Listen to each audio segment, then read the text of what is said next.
বিসমিল্লাহির রহমানির রহিম। আসসালামু আলাইকুম। প্রিয় ছাত্রছাত্রীবৃন্দ, আশা করি তোমরা ভালো আছো। নিরাপদে আসো, স্বাস্থ্যবিধি মেনে চলে বাসায় রয়েছে। তোমাদের হয়তো মন অনেকটাই খারাপ, নিয়মিত কলেজে যাওয়ার যে তোমাদের রীতি ছিল, অভ্যাস ছিল, সেই অভ্যাসে কিছুটা ঘাটতি পড়েছে। আমরা অচিরেই এই বৈষয়িক মহামারী থেকে উত্তরণ পাবো বলে বিশ্বাস করি। বর্তমান সরকার সেই লক্ষ্যে তাদের কর্মসূচি গ্রহণ করেছে।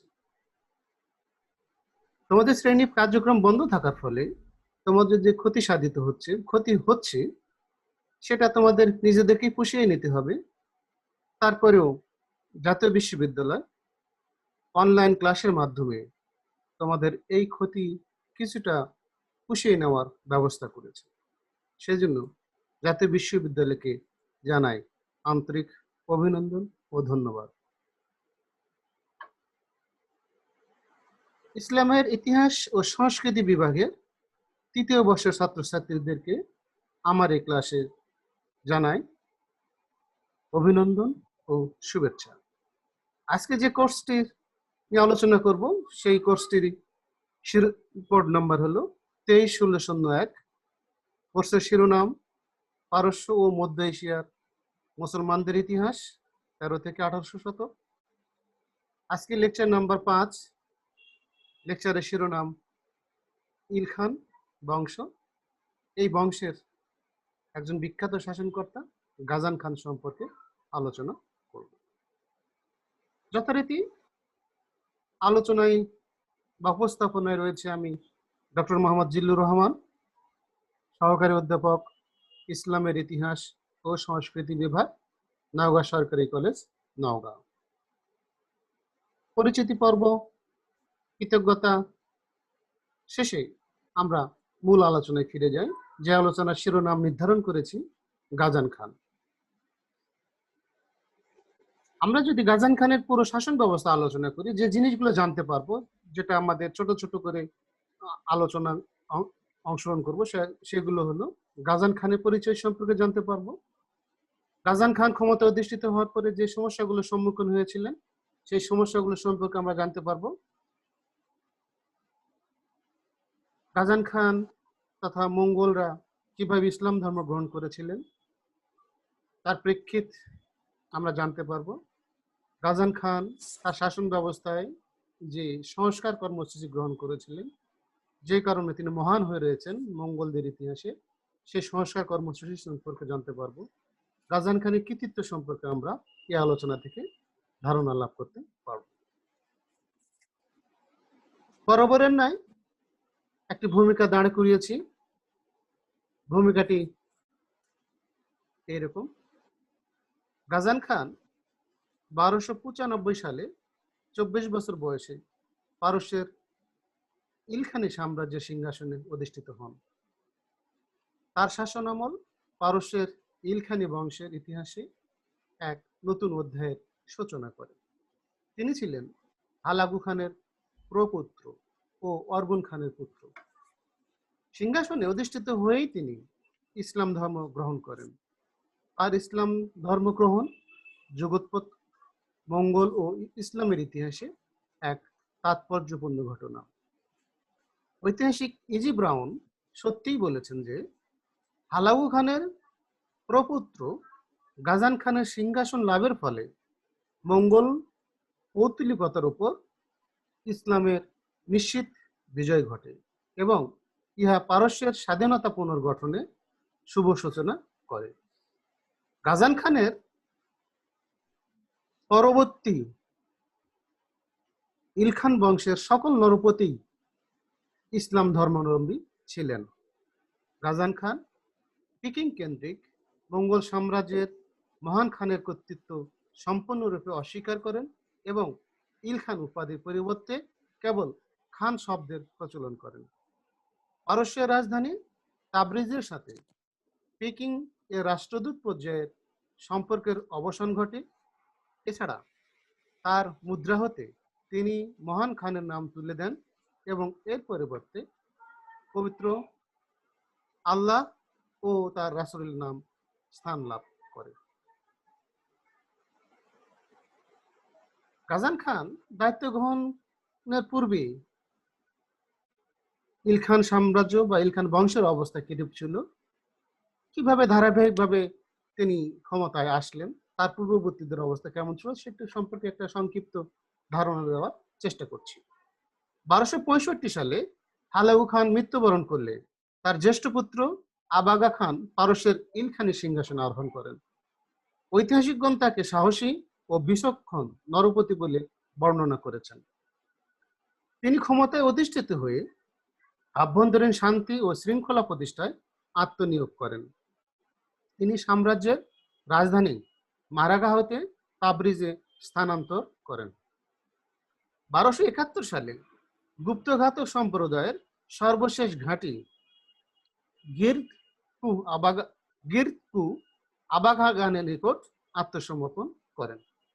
আবাগা খান গ্রিস সহ পূর্ব ইউরোপীয় শক্তিগুলোর সাথে বৈদেশিক সম্পর্ক স্থাপন করেন।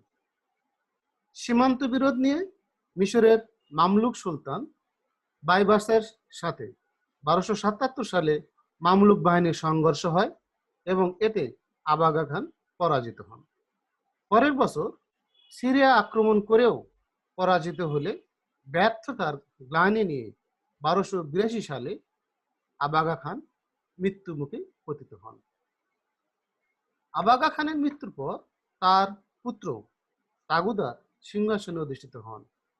তিনি ইসলাম ধর্ম গ্রহণ করে আহমদ নাম গ্রহণ করে মামলুক সুলতানের সাথে বন্ধুত্বপূর্ণ সম্পর্ক স্থাপন করেন। তার এই ধর্মান্তর ও বৈদেশিক নীতির পরিবর্তন মঙ্গলরা ভালো চোখে দেখেনি। ফলে আভ্যন্তরীণ বিদ্রোহ দেখা দেয় এবং 1284 সালে আততায়ীর হাতে মৃত্যুবরণ করেন। তার মৃত্যুতে অর্গুন 1284 থেকে 91, ঢাইকাতু 1291 থেকে 95 ও বাইদু 1295 থেকে 95 পর্যন্ত দায়িত্ব পালন করলেও কেউই তেমন যোগ্যতার পরিচয় দিতে পারেননি।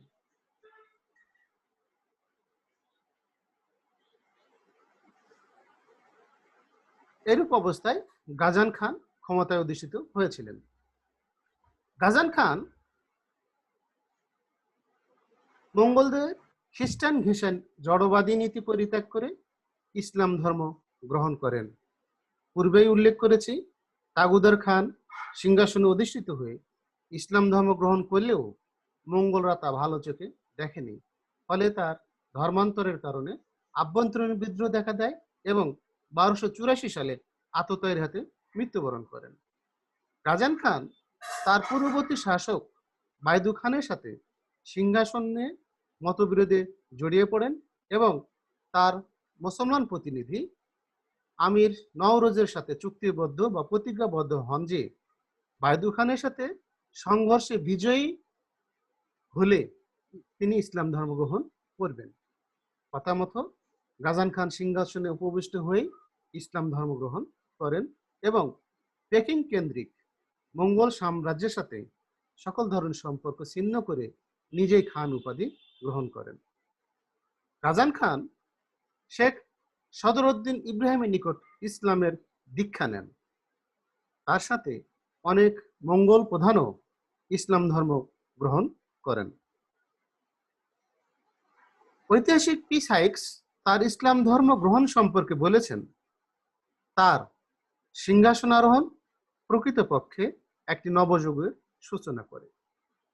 ইসলাম গ্রহণ করে মুদ্রায় মহান খানের পরিবর্তে ইসলামের কালেমা খোদাই করে মুদ্রা জারি করেন। তিনি ও তার পারিষদের মধ্যে ইসলামী পাগড়ি ব্যবহারের রীতি চালু করেন। তার নামের সাথে মাহমুদ যুক্ত করে নাম রাখেন গাজান মাহমুদ খান।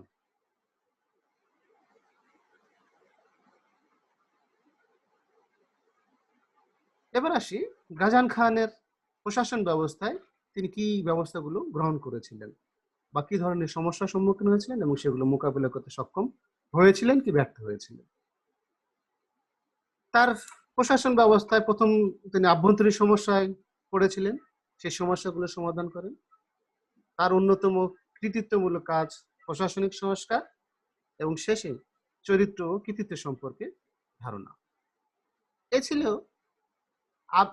গাজান খানের একটি চিত্র, যেখানে দেখা যাচ্ছে তিনি যুদ্ধরত অবস্থায় বা অশ্বারোহী হিসাবে কোনো জায়গায় সফর করছেন, তার একটি চিত্র। এবার যাই তার আভ্যন্তরীণ যে সমস্যায় পড়েছিলেন সেই সমস্যাগুলোর ধরন এবং কিভাবে এই সমস্যাগুলো সমাধান করেছিলেন। গাজান মাহমুদ খানের শাসন আমলের প্রথম দিকে নানা আভ্যন্তরীণ বিদ্রোহ ও বিশৃঙ্খলার সম্মুখীন হতে হয়। বিশেষ করে ইসলাম ধর্ম গ্রহণ করাতে অনেক মঙ্গোলই তার বিরুদ্ধে বিদ্রোহ ঘোষণা করে। তিনি কঠোর হস্তে এই সকল বিশৃঙ্খলা দমন করে রাজ্যে শান্তি ফিরিয়ে আনেন।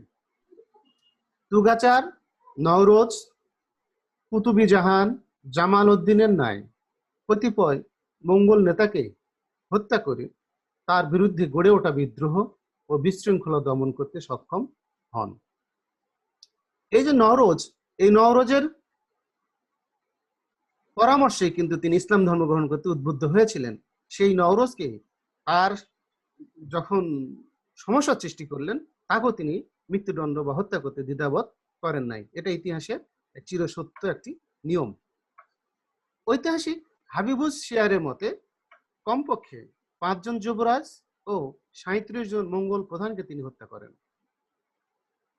অতঃপর তিনি রশিদ উদ্দিনকে প্রধানমন্ত্রী হিসেবে নিযুক্ত করে দক্ষতার সাথে রাজকার্য পরিচালনা করতে থাকেন।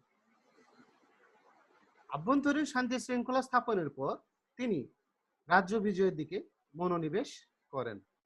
তিনি একজন শ্রেষ্ঠ সমরবিদ ছিলেন, তবে রাজ্য বিস্তারে অপরাপর খানদের ন্যায় নিষ্ঠুর নীতি অনুসরণ করেন নাই।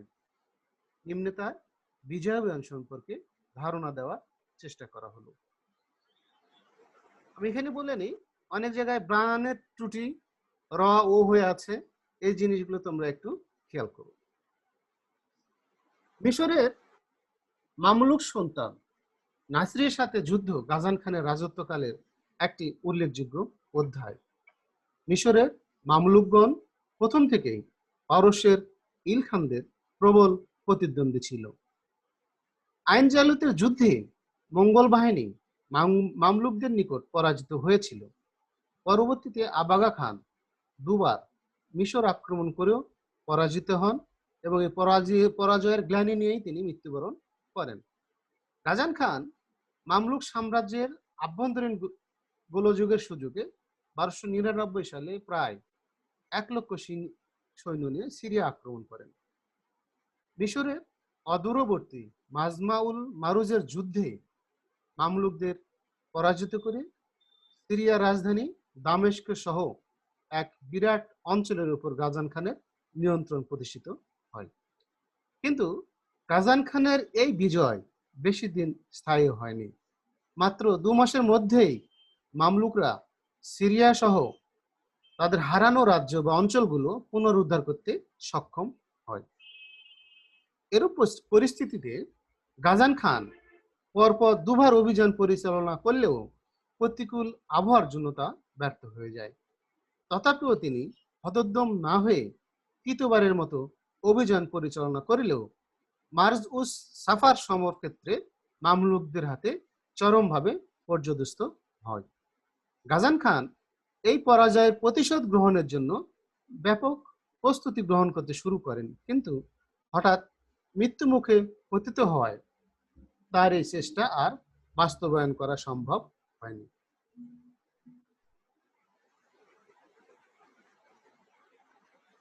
গাজান খানের প্রশাসনিক সংস্কার। গাজান খান রাজ্য বিজয় অপেক্ষা স্বীয় রাজ্যে সুশাসন প্রতিষ্ঠার পক্ষপাতী ছিলেন। সামরিক তৎপরতা অপেক্ষা প্রশাসন সংস্কারেই তিনি বেশি সময় ও শক্তি নিয়োগ করতেন। ফলে বিজেতা হিসেবে তিনি তেমন সাফল্যের পরিচয় দিতে না পারলেও একজন প্রথম শ্রেণীর প্রশাসক হিসেবে তিনি পারস্যের ইতিহাসে অমর হয়ে রয়েছেন।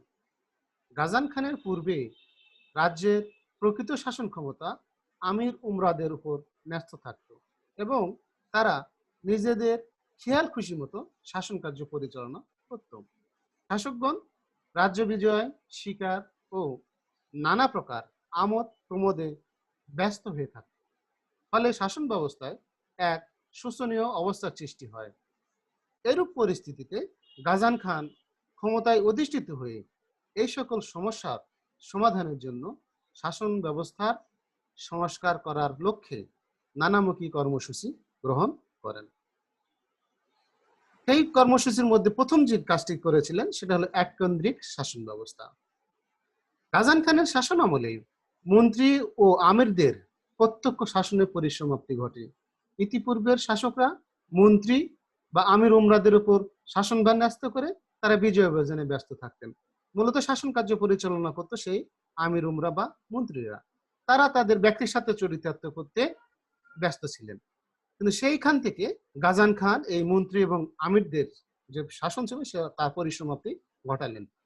তিনি ব্যক্তিগতভাবে গোটা শাসন ব্যবস্থা পর্যবেক্ষণ করতেন এবং বৈদেশিক ও কূটনৈতিক সম্পর্ক নিয়ন্ত্রণ করতেন। নিঃসন্দেহে তার এই শাসন ব্যবস্থা ছিল একনায়কতন্ত্রের উপর প্রতিষ্ঠিত। তার রাজস্ব সংস্কার তার শাসন ব্যবস্থায় একটি উল্লেখযোগ্য দিক। গাজান খানের উল্লেখযোগ্য ও কৃতিত্বপূর্ণ সংস্কার হলো রাজস্ব সংস্কার। এ সময় রাজস্ব বিভাগ ছিল অত্যন্ত দুর্নীতিগ্রস্ত। মঙ্গল রাজকীয় কোষাগারে মোট আয় ব্যয় সম্পর্কিত নিয়মিত কোনো তালিকা পর্যন্ত রক্ষা করা হতো না, অর্থাৎ আয় ব্যয়ের কোনো হিসাব ছিল না। ফলে কেন্দ্রীয় কোষাগারে যেমন সকল রাজস্ব ঠিক মতো পৌঁছাতো না, অন্যদিকে এর তেমনই অপচয় হতো। রাজস্ব খাতে এইরূপ ঘাটতির ফলে সেনাবাহিনী ও রাজকর্মচারীরা পর্যন্ত নিয়মিত বেতন ভাতা পেতেন না। অথচ অতিরিক্ত কর ভারে কৃষক সম্প্রদায় বা সাধারণ জনগণ সর্বশান্ত হয়ে পড়ত। খাজনা আদায়কারী রাজকর্মচারীদের অকথ্য অত্যাচার ও উৎপীড়নের ভয়ে অনেক সময় কৃষকরা গ্রাম ছেড়ে চলে যেতে বাধ্য হতেন। গাজান খানের মন্ত্রী ও বিশিষ্ট ঐতিহাসিক রাশিদ উদ্দিনের একটি বক্তব্য এই প্রসঙ্গে সকলের করুণা ও হাসির উদ্রেক না করে পারে না। তিনি লিখেছেন, কৃষকগণ অনেক সময় তাদের ঘরের ছাদ হতে রাজস্ব আদায়কারীকে আসতে দেখে ভীত ও সন্ত্রস্ত হয়ে পড়ত। ফলে অনেকে উক্ত ছাদ হতে সোজাসুজি রাস্তায় লাফ দিয়ে পলায়নের চেষ্টা করতে গেলে বহু ক্ষেত্রে নিজেদের পা পর্যন্ত ভেঙে ফেলত। গাজান খান এই অবস্থার প্রতিকার কল্পে কতকগুলো সুষ্ঠু ব্যবস্থা অবলম্বন করেন। ব্যবস্থাগুলো কি ছিল? তিনি রাজ্যে সমস্ত চাষোপযোগী জমির জরিপ করে এই জমির উর্বরতার উপর নির্ভর করে খাজনা নির্ধারণ করে দেন। সকল প্রকার অবৈধ কর তুলে দিয়ে তিনি প্রজাদের 2 কিস্তিতে খাজনা পরিশোধের সুযোগ করে দিলেন। আর কি করলেন? খাজনা আদায়কারী সরকারি কর্মচারীগণ যাতে প্রজাদের উপর কোনো প্রকার উৎপীড়ন অথবা বেআইনি খাজনা আদায় করতে না পারে তার জন্য কঠোর ব্যবস্থা গ্রহণ করেন। এর ফলে রাজস্ব বিভাগের স্থিতিশীলতা ও নিয়মতান্ত্রিকতা সৃষ্টি হয় এবং কৃষকগণ নিয়মিত খাজনা পরিশোধে উৎসাহী হয়ে ওঠেন। এই আলোচনা থেকে একটু মূল কথাই বলা যায়, যেহেতু রাজস্ব খাতের কোনো আয় ব্যয়ের হিসাব ছিল না, রাষ্ট্র যদি 1 টাকা কর নির্ধারণ করত তাহলে সেই রাজকর্মচারী বা অসৎ উপায় অবলম্বনকারী কর্মচারী জনগণের কাছে 2 টাকা আদায় করত। ফলে রাজকোষে 1 টাকাও জমা হতো কিনা সন্দেহ, সেই রাজকর্মচারীরা 2 টাকা অথবা 1 টাকা নিজের পকেটে রেখে দিত। এই ছিল রাজস্ব বিভাগের একটা দুর্নীতিগ্রস্ত চিত্র, যেটা গাজান খান সমূলে উৎপাটন করে রাজস্ব বিভাগে সুশৃঙ্খল ব্যবস্থা প্রবর্তন করতে সক্ষম হয়েছিলেন। ডাক বিভাগের সংস্কার তোমরা জানো, চেঙ্গিস খান ডাক বিভাগ প্রবর্তন করেছিলেন, পরবর্তী শাসকরা ডাক বিভাগের উন্নয়ন করেছিলেন। তারপরে হালাকু খান, জেইল খান বংশের প্রতিষ্ঠাতা, তিনিও ডাক বিভাগের উপর অনেক অবদান রেখেছেন। সেই ডাক বিভাগের যখন চরম পরিণতি, সেই সময় গাজান খান ডাক বিভাগের কিছু প্রয়োজনীয় সংস্কার ও উন্নতি সাধন করে। ইতিপূর্বে সরকারি কর্মচারীগণ ডাকবাহী ঘোড়া ব্যক্তিগত প্রয়োজনে ব্যবহার করত। রাষ্ট্র কাজ বাদ দিয়ে তারা বাড়ির বা নিজেদের কাজে এই ঘোড়াগুলোকে ব্যবহার করত। ফলে একদিকে ডাকবাহকের যেমন অসুবিধা হতো, অন্যদিকে এই বিভাগের কর্মদক্ষতাও অনেকাংশে ব্যাহত হতো। গাজান খান ডাক বিভাগের এই দুর্নীতি দূর করে এক বিশেষ আদেশ জারি করার ফলে ডাক বিভাগের উল্লেখযোগ্য উন্নতি হয়। অর্থাৎ তিনি এখন থেকে বলে দিলেন, ডাক বিভাগের জন্য নিয়োজিত কোনো ঘোড়া কোনো কর্মচারী কাজে ব্যবহৃত করতে পারবেন না। ব্যক্তির স্বার্থে চরিতার্থ করার জন্য এই সকল বাহন ব্যবহার আর হবে না। তিনি তার অন্যতম কাজ, গাজান খান বিচার বিভাগের অনিয়ম দুর্নীতি দূর করে বিচার বিভাগকে কলুষ মুক্ত করেন। বিচারকগণ যাতে উৎকর্ষ গ্রহণ করে বিচারে পক্ষপাতিত্বের পরিচয় দিতে না পারে তার ব্যবস্থা করেন। দলিল লেখক ও বিচারক মণ্ডলীর জন্য বেতনের হার নির্দিষ্ট করে দেওয়া হয়। এরপরেও যদি কেউ উৎকর্ষ গ্রহণের দায়ে অভিযুক্ত হতেন, সেই ব্যক্তির শ্বশ্রু মণ্ডিত করে দেওয়া হতো এবং গাধার পিঠে চড়িয়ে শহর প্রদক্ষিণ করানো হতো। শ্বশ্রু মানে তো বুঝতেছো, দাড়ি দাড়ি তাকে মণ্ডিত করে দেওয়া হতো জনসম্মুখে। এছাড়া গুরুতর অপরাধের জন্য মৃত্যুদণ্ড পর্যন্ত দেওয়া হতো। এরূপ ব্যবস্থা গ্রহণ করা ফলে গাজান খানের আমলে বিচার বিভাগ সম্পূর্ণরূপে কলুষমুক্ত হয়।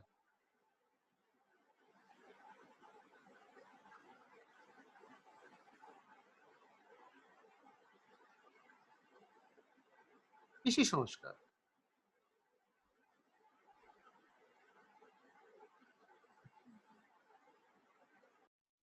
গাজান খানের শাসন আমলে কৃষি ব্যবস্থার অভূতপূর্ব উন্নতি সাধিত হয়। কৃষিক্ষেত্রে তিনি বিপ্লবাত্মক সংস্কার আনেন। মঙ্গল অভিযানের ফলে বহু গ্রাম ও জনপদ উজাড় হয়ে যায় এবং ব্যাপক গণহত্যার ফলে ভূমি চাষীদের বিশেষ অভাব দেখা দেয়। ফলে বেশিরভাগ জমি অকর্ষিত অবস্থায় পড়ে থাকে এবং কৃষি উৎপাদন চরমভাবে ব্যাহত হয়। এই অবস্থার মোকাবিলা করে কৃষি ব্যবস্থার উন্নতির জন্য গাজান খান তার সর্বশক্তি নিয়োগ করেন। ব্যাপক ভিত্তিতে জমিতে জল সেচের ব্যবস্থা করা হয় এবং কৃষকদের উপর থেকে করের বোঝা লাঘব করে দিয়ে তাদেরকে পুনরায় কৃষিকাজে উৎসাহী করে তোলা হয়। ফলে দেশের আভ্যন্তরীণ চাহিদা মেটানোর পর উদ্বৃত্ত খাদ্যশস্য ও ফলমূল বিদেশে রপ্তানি করা সম্ভব হয়। এছাড়া রাজস্ব খাতে আয় বেড়ে পূর্বের 1,70,00,000 দিনারের পরিবর্তে গাজান খানের সময় 2,10,00,000 দিনারে উন্নীত হয়। তার অন্যতম সংস্কার পুলিশ বিভাগের সংস্কার। রাষ্ট্রের নিরাপত্তা শৃঙ্খলা বজায় রাখার জন্য পুলিশ বাহিনী গঠন করা হয়েছিল। সেই পুলিশ বাহিনীকে তিনি কিভাবে কাজে লাগাচ্ছেন সে সম্পর্কে এখানে আলোচনা করা হচ্ছে। অভ্যন্তরীণ নিরাপত্তা নিশ্চিত করার জন্য গাজান খান পুলিশি শাসন শক্তিশালী করেন। প্রধান প্রধান সড়কে তিনি 10,000 পুলিশ মোতায়েন করে টহল ব্যবস্থা জোরদার করেন। এর ফলে অসংখ্য ব্যবসায়ী বাণিজ্য বহর নিয়ে সাম্রাজ্যের বিভিন্ন স্থানে নির্বিঘ্নে যাতায়াত করতে পারত। এ সময় ইতালি, জেনেভা ও ভেনিসের বাণিজ্যিক মিশনের কর্মকর্তাদের জন্য তাবরিজে মনোরম উপনিবেশ গড়ে উঠেছিল। এই সাম্রাজ্যের যাতায়াতের নিরাপত্তার কারণে ব্যবসা বাণিজ্যের অভূতপূর্ব উন্নতি হয়েছিল বলা চলে। সামরিক সংস্কার। একটি রাষ্ট্রের সার্বিক নিরাপত্তা, ভূখণ্ড রক্ষার দায়িত্ব বা বিজয় অভিযানের জন্য যারা মূল ভূমিকা পালন করেন তারা হলো সামরিক বাহিনীর সদস্যরা। গাজান খান সামরিক বিভাগের সংস্কার তার রাজত্বকালের একটি উল্লেখযোগ্য ঘটনা। পূর্বে সেনাবাহিনীর সদস্যদের থাকা খাওয়ার ব্যাপারে কোনো সুনির্দিষ্ট ব্যবস্থা ছিল না। সাধারণত বিভিন্ন প্রজাসাধারণের বাড়িতে সেনাবাহিনী সদস্যদের থাকা খাওয়ার ব্যবস্থা করা হতো। এতে প্রজাসাধারণ অনেক সময় সেনাবাহিনীর হাতে নিগৃহীত, নিপীড়িত ও নানা প্রকার হয়রানির শিকার হতো। ফলে গাজান খান সামরিক প্রশাসনে সামন্ত প্রথার অনুসরণ করে জায়গিরদারি প্রথা প্রবর্তন করেন। অর্থাৎ এতদিন যারা ওই বাড়িতে কোনো গৃহস্থের ঘরে থাকতো, তাদেরকে এখন কিছু ভূখণ্ড দিয়ে, জমি দিয়ে বলা হলো এই জমি ভোগ দখল করো আর রাষ্ট্রের সেনাবাহিনীর দায়িত্ব পালন করো।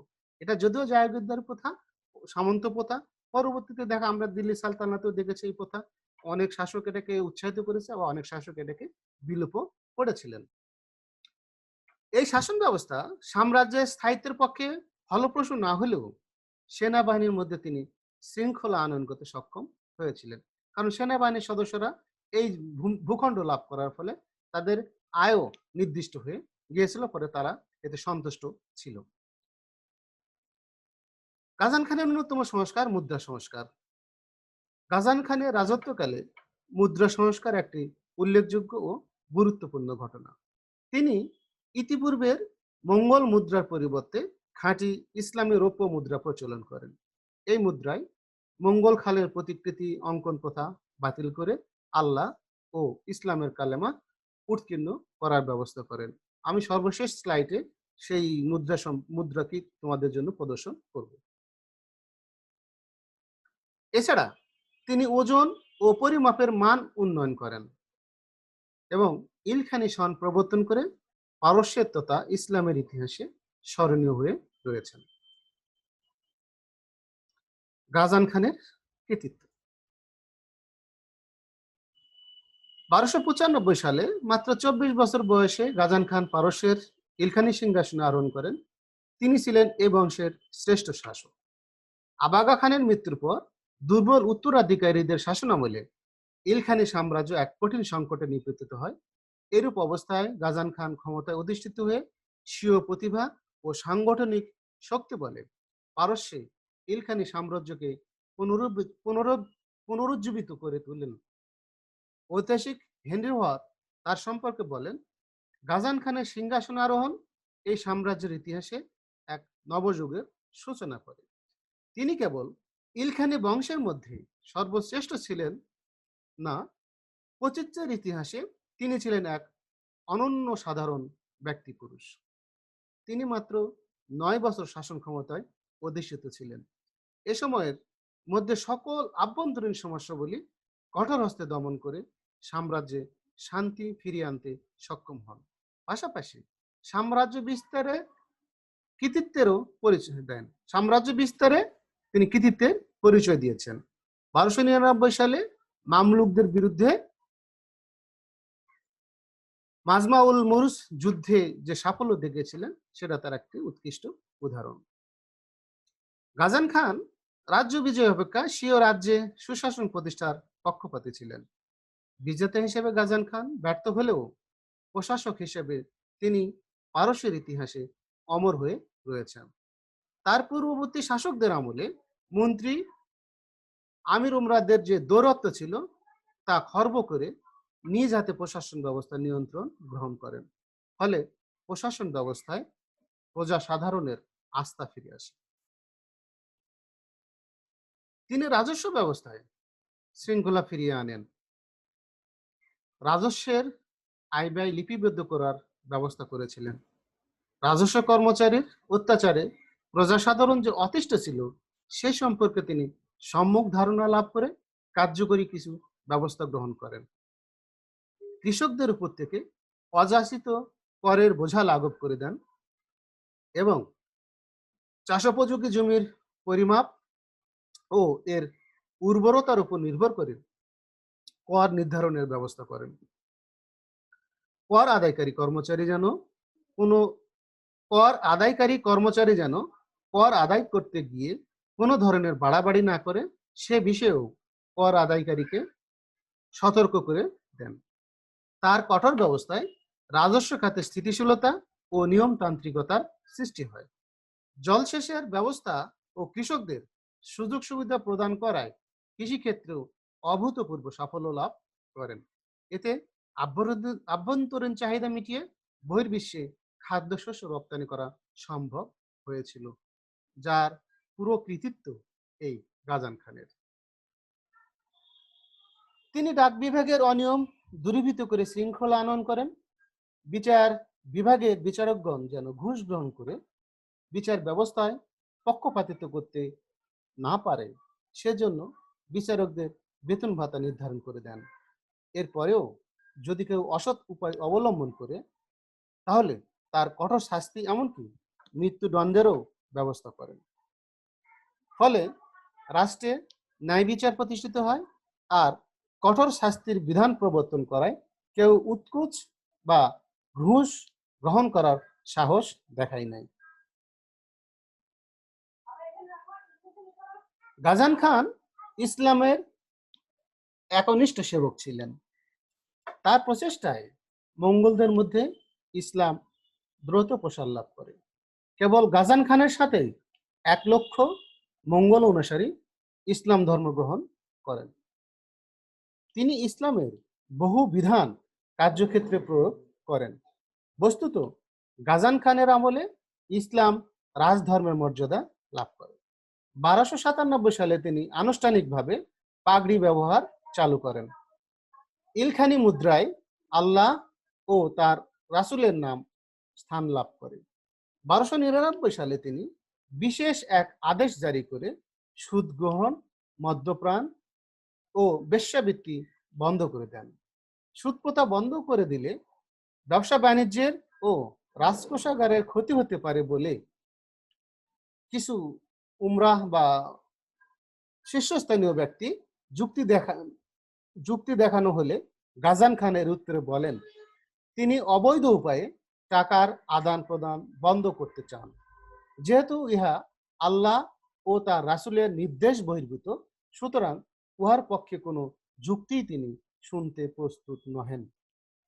ইসলামের প্রতি গাজান খানের অবদানের কথা উল্লেখ করে ভিট্রি বলেন, ইসলামের সংস্কৃতি ধ্বংস সাধনকল্পে হালাউ খানের নৃশংস অভিযানের মাত্র 50 বছর পরেই তার প্রপৌত্র গাজান খান ইসলাম ধর্ম গ্রহণ করেন এবং এই বিধ্বস্ত সংস্কৃতির পুনরুজ্জীবনের জন্য সর্বশক্তি নিয়োগ করেন। গাজান খানের শাসনামলে ব্যবসা বাণিজ্যের প্রভৃতি উন্নতি হয়। চীন ও পশ্চিম এশিয়ার সাথে পারস্যের বাণিজ্যিক যোগসূত্র সৃষ্টি হয়। সুদূর জেনেভা ও ভেনিস হতে তার রাজধানী তাবরিজে বাণিজ্য উপলক্ষে বিশেষ প্রতিনিধি দল আগমন করেন। ব্যবসা বাণিজ্যের উন্নতিকল্পে রাস্তাঘাট নির্মাণ ও পথিক ও ব্যবসায়ীর যাতায়াতের পথের নিরাপত্তার ব্যবস্থা করা হয়। গাজান খানের রাজ্যসীমা আমুদরিয়া হতে সিরিয়া এবং ককেসাস পর্বতমালা হতে ভারত মহাসাগর পর্যন্ত বিস্তৃত এই বিশাল সাম্রাজ্যে নিরবচ্ছিন্ন শান্তি ও শৃঙ্খলা বিরাজ করত।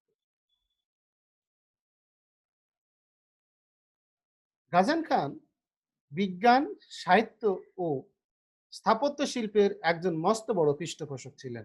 তার মতো একজন ভাষাবিদ ও ভূশাস্ত্রের অভিজ্ঞ শাসক মধ্যযুগের বিশ্ব ইতিহাসে বিরল। তিনি ইতিহাস, চিকিৎসা বিজ্ঞান, জ্যোতির্বিদ্যা, রসায়ন শাস্ত্র প্রভৃতিতে সুপণ্ডিত ছিলেন। এছাড়া আরবি, ফার্সি, হিন্দি, কাশ্মীরি, চীনা, তিব্বতী ও ফরাসি প্রভৃতি ভাষায় তার মোটামুটি অধিকার ছিল। সমসাময়িক বিখ্যাত ঐতিহাসিক ও তার মন্ত্রী রাশেদ উদ্দিন বলেন, একজন নরপতি হয়েও গাজান খান স্বর্ণকার, কর্মকার, সুতোর, চিত্রকর প্রভৃতি কাজ সুনিপুণভাবে করতে পারতেন। এছাড়া ঘোড়ার লাগাম, জিন ও চাবুক তৈরির নৈপুণ্য গোটা সাম্রাজ্যে তার জুটি ছিল না। গাজান খান শ্রমের মর্যাদা দিতে জানতেন এবং অবসর বা যুদ্ধবিরতির সময় চিত্ত বিনোদনের জন্য এ সকল কাজ করতেন। মধ্যযুগীয় একজন নরপতি হিসেবে গাজান খানের বহুমুখী প্রতিভার কথা ভাবলে আশ্চর্য না হয়ে পারা যায় না। গাজান খান একজন বিদ্যুৎসাহী নরপতি ছিলেন।